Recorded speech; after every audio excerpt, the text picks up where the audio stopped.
бар да, фокусник. До того ішет, бүкіл киімдерін жоқ болып жүреді ғой. Жоқ.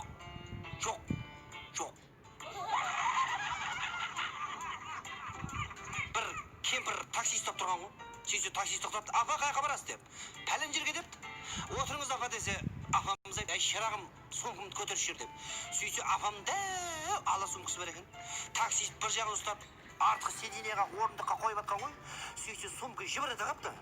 Таксист қорқып кетті. Ойбай, апам ол не десе, апамыз айтады дейді, сумканың ішіндегі немерем ғой деп. Ойбай, апа оны сумкаға сабағасыз десе, апамыз айтады дейді, басқа садикке ауыстырып жатырмын ғой, әйтпесе үй тауып келе береді деп. Бір күні алтын балық өз еркімен ар жақ жұмыста шығып кетті. Бүкіл Рибак көлдің жағасында отыр. Бір-біріне сұрақ қойды, сен ұстап жеп қалған жоқсың ба? Жоқ деп. Ақыр болмағаннан кейін бадала жіберді судың астына. Бадала 3 сағат дегенде, зорға дегенде алтын балықтың үйін тауып, сөйтсе алтын балық ту битте тұрады дейді.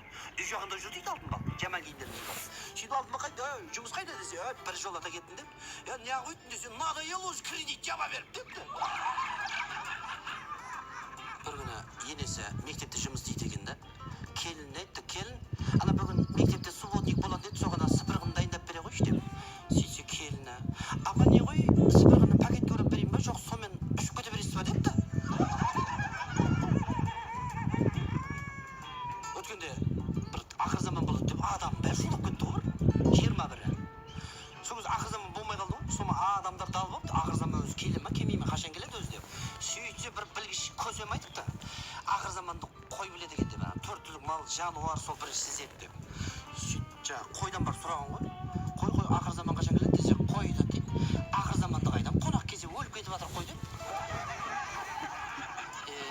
Қойдың ажалы қонақ келгенде деген осы.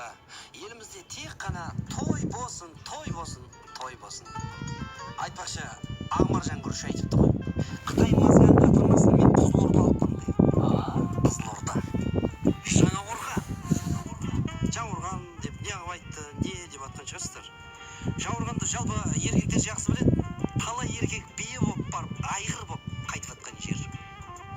Біздің қазақ сөзге шешен байырдан, талай дауды осы тілмен қайырған. Атак Алматыда жүрміз ғой. Айырған, Бауыржан Пұрабаев.